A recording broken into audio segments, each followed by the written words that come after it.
Hello guys, there we have a washing machine Samsung WW80T504DAEA and welcome on first run video.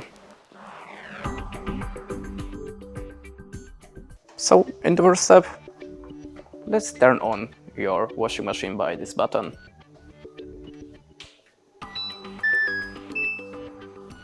Now we can select the language of your device. Just turn the cycle, and if you want to select something, just click on the O button. Now we are in the calibrating process with the empty drum. If you want to start it, click on the start button. If you want to skip it, click on the O. And that's it, welcome. Now you are ready. Oh, okay, there we have also export the new washer, so turn on the tutorial, but you can also skip it. If you want to export the cycles, just click on the play button or skip it.